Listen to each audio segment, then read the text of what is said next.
is Kayla Godby, and I am welcoming you to Planting Seeds with the Partnership. And today we have a special guest, Miss Anna Pabón. She is the Early Head Start bilingual coordinator, also a bilingual home visitor. So we have an amazing group of people working in the early education field for you, and she's just going to give us some information on the home-based program so that you are more educated going into the process, understanding what you're getting yourself into and how beneficial this program could be. So Anna, how are you today? I'm good. I'm so excited to be here. Awesome. So can you tell people who you are, what your position entails, how you interact with Early Head Start? Yes, of course.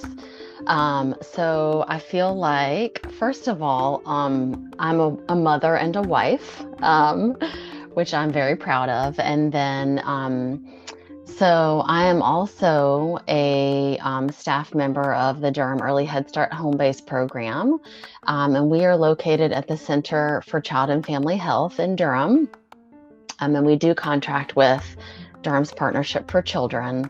So I am a person who I love being an active participant in the community, and working with families in different capacities. And I also just love volunteering in different capacities. And so I love my job with the Early Head Start home-based program. So I'm initially from Raleigh, but I live in Durham now, and I love Durham. Awesome. So it's really fun being able to work with families that live here as well. And why is this work so meaningful to you? I find that when I talk to a lot of my colleagues and just interviewing different people, we all have some sort of different intrinsic reason why this work is so important and so meaningful. So can you share that with us? Yeah, of course. So when I got involved with the home-based program, I didn't really know what it was. I just knew that I really enjoyed working with families and supporting them and being able to build strong relationships with them and really partnering with them in life and successes and challenges. And this work is really meaningful because, you know, as a parent, it doesn't matter where you come from. It doesn't matter what race you are, we're all in this together. So it's just a really wonderful, supportive program that I think all parents can benefit from. I think that all parents need a cheerleader, at some point, and no parent knows what they're doing, if they've never been a parent before. So I think it's a really wonderful, supportive program that can be very helpful. That's amazing. And I know firsthand, I have a 5-month-old, and I just, parenting is different. It's definitely a shift. So to have some support within that area is amazing, especially for a first-time parent. Yes. So of course you work with Durham Early Head Start home-based program. So what types of families do you normally see sign up for that program, and why is the home-based specifically beneficial versus center-based? Not that they're either or is better, but what typically suits a family in the home-based program? Mm-hmm. Yeah, so a lot of families out there don't necessarily need or want childcare. They want to be at home with their child for any number of reasons. So families that are really a good fit for home base, they still want that parenting support. They still want school readiness guidance in terms of, I want to know more about my child's development. I want to know more about how to support them at home and what activities I can be doing with them to help support them in their development, and kind of know what they should be doing and know what's the next thing that I should be looking for. So, a lot of parents that do want our program, those are some things that they say, like, I don't really know what I'm doing, or I want to learn more about community resources for my family and myself and my child. And so a lot of times the families that we do enroll, they stay with us for a long time. We've served families for years before, that have their different children going through the program. We served one family for like 7 years. Oh, wow. So it's really great. Yeah. And I think also, we do build very close relationships with the families that we serve. And I think that they feel that, and they know that there's somebody in their corner. And so those typically are the types of families that are interested in participating with us. That's awesome. So for our listeners, understanding that you do have support, there are options out there, especially if you're a first-time parent. But not only that, if you have multiple children or planning on having multiple children, there's a possibility that if you want to do things and kind of have more of control around your situation and you want to be at home, there's still support out for you. So that's really awesome to know and understand. And, for the parents interested in the program, can you describe what types of services they will receive or what types of support they receive? Yes, for sure. So we do use a curriculum, an evidence-based curriculum for home visiting as well as parenting curriculum, and it's called Parents as Teachers. And so this curriculum is for newborns up to 3 years old. It actually goes beyond 3 years old, but it's our primary curriculum that we use. And so we use this curriculum at every home visit, based upon the child's age and their level of development. The home visitor will choose an activity for each week. So home visits always consist of a curriculum activity, and I think another great thing about our program too is that parents have somebody coming to them each week saying, how are you? Right. How are you doing? How are you feeling this week?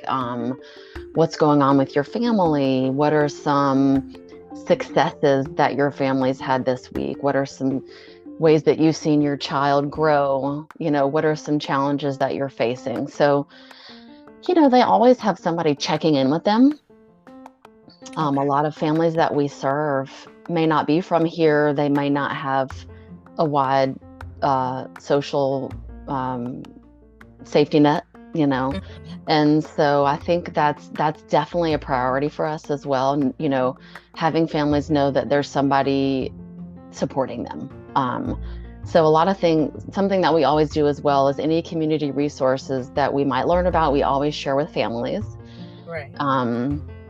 We do have very strong community partnerships. So that definitely, bleeds into the home visits in, whatever the family's interests are, we can help connect them with different resources. And then of course, we always provide different parent handouts, based upon parents might say, gosh, my child's 2 years old and I really think they're ready to start using the toilet. Right. So we would provide some toilet learning information, like what signs to look for, what are some first steps, in that process and stuff like that.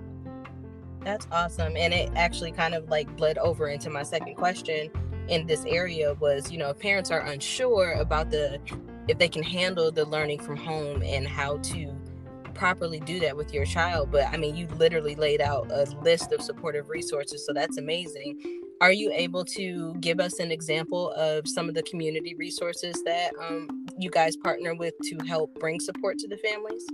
Yeah, so one thing that I love about Durham is that I feel that community agencies are anxious to be mutually supportive to one another. And I think that really has helped us cultivate a lot of successful community partnerships. So one, for example, is the Museum of Life and Science. So they have a program called the Ignite Learning Program, and it's where different community agencies can form a partnership with them.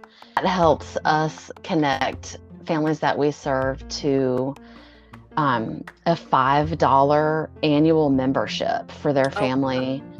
And so what it allows them to do is to go and experience those learning opportunities together as a family, to really like cultivate quality family time together. So that's just one example that families love. Another example is Welcome Baby. Welcome Baby, as you probably know, is another wonderful community agencies that connects families to, material resources if they need clothes for their kids or diapers or parenting classes or a car seat. We, know how to refer families to those kinds of programs. that's awesome. And that takes me into my next question, which I think is amazing, that Durham Early Head Start serves expecting families and expecting women. So if, I'm a pregnant woman, what types of services, what does that look like differently than someone who already has their child? So it does look a little bit different. We're enrolling more prenatal moms now than ever for some reason. But the way it looks different is we do use a different curriculum. So it is another evidence-based home visiting curriculum called Partners for a Healthy Baby. Okay. And also the frequency of visits is different. So with prenatal moms, we do a minimum of one home visit per month. Okay. If the mom would like to do more frequent visits, we definitely can and will. So we talk about things like, if they're in the first or second trimester, what does the fetal development look like at this point? What should your routine prenatal care look like? And we talk about a lot of preparation. How do you prepare for your baby's arrival? Where can you access a car seat? What does car safety look like? Right. We talk a lot about breastfeeding, and the difference, and the importance of breastfeeding, and, talk about like different roles of the family, and when the baby's born, what is this going to look like, and then once the baby is born, they will take that enrollment slot of the mom. Okay. And so that's when the weekly visits will begin, focusing on the baby, but we don't ever lose sight of the mom, right, and her needs. That's really awesome. Especially I'm newly being able to identify with that. So that's something that is just an amazing resource, because a lot of times, especially as a first-time parent, we, fantasize about all the great things that will happen with our child.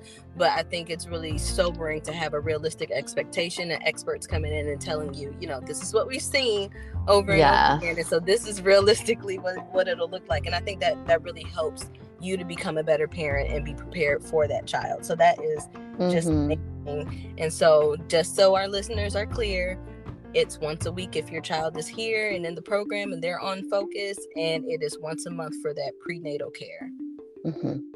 Awesome. Okay, so what does a typical home visit look like for a parent that's interested in the program, and what should an expecting family look for versus a family that already has their infant toddler?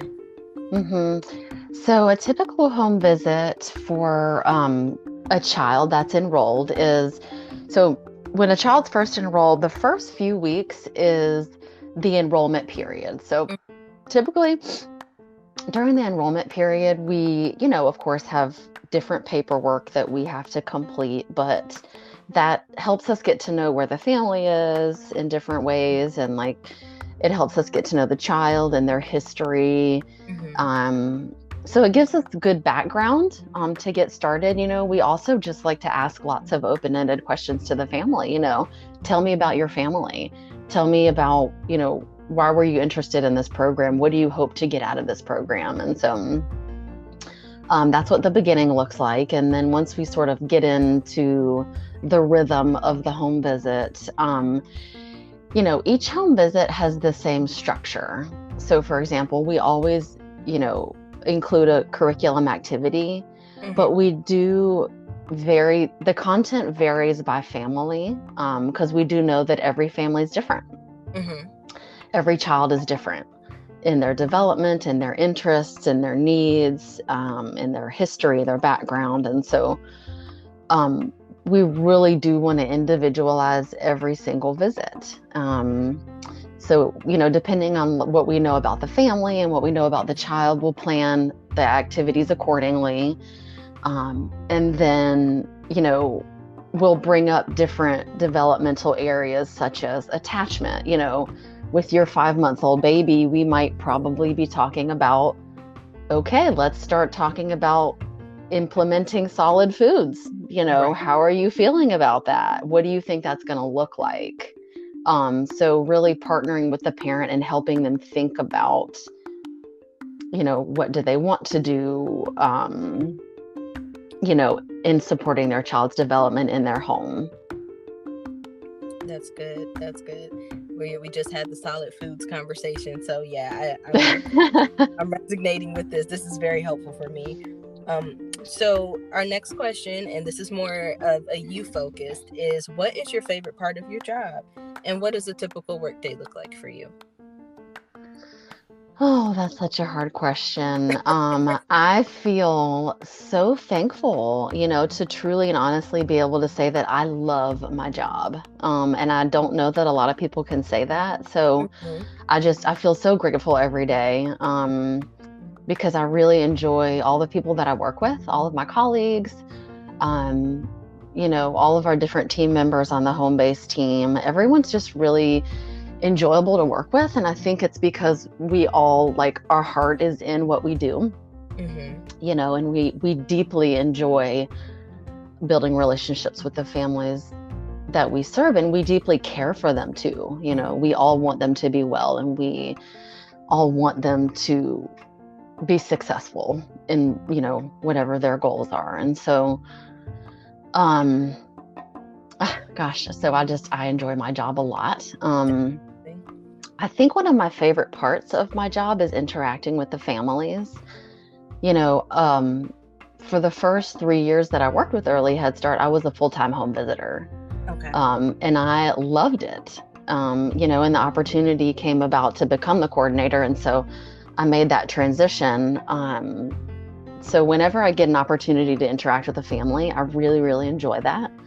I do also, work with the referrals that we get from different community agencies. So I'm also the first contact to families with our program. And so I really enjoy just talking with them about, the support that we could offer.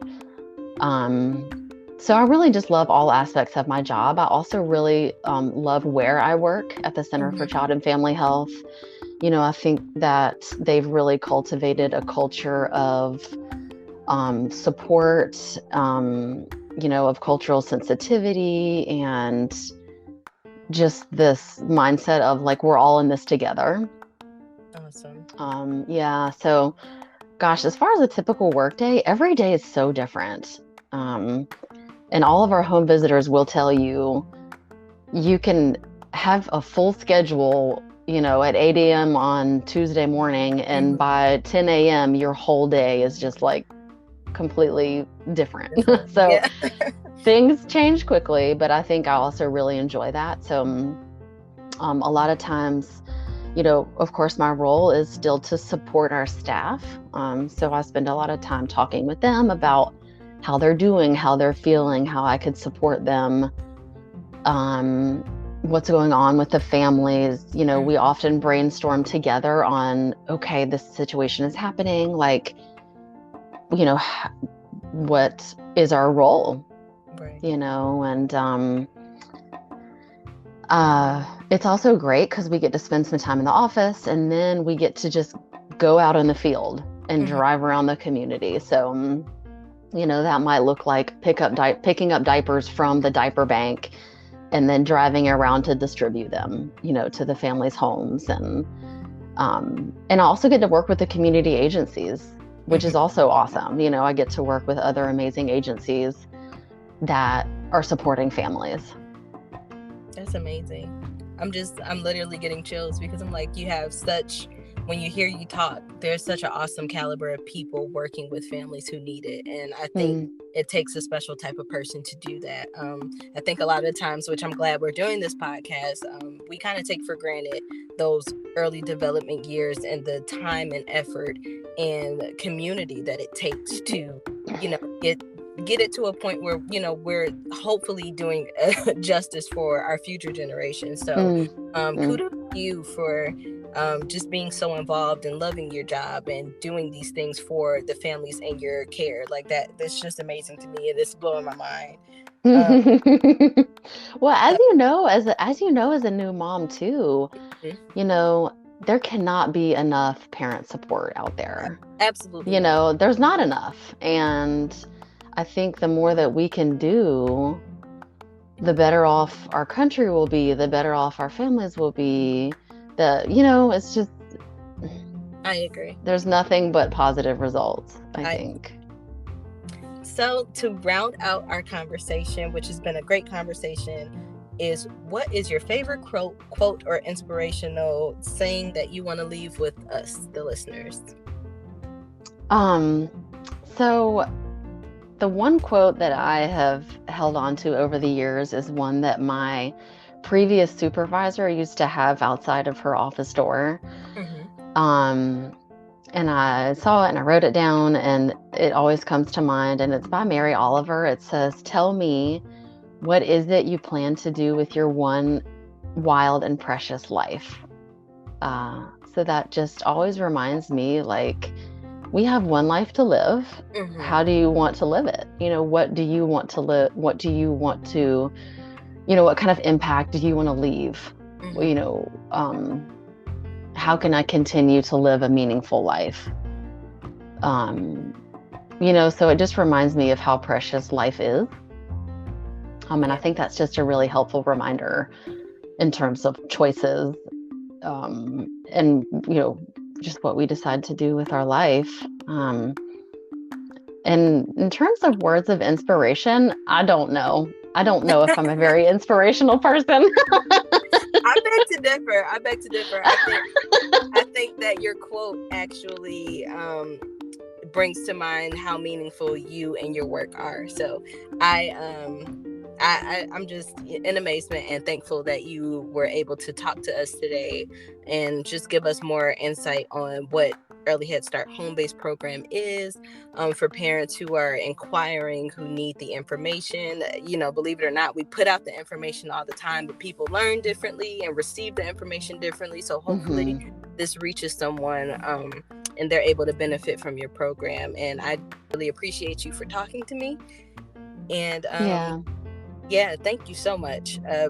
This is Miss Anna Pabón. She is the home-based coordinator and bilingual home visitor. And she's just been an amazing guest. So I want to thank you so much for joining me. And I hope you have a great rest of your day. Thank you so much. Thank you. Thank you for listening to Planting Seeds with the Partnership. Please visit our website at www.dpfc.net and follow us on all social media sites.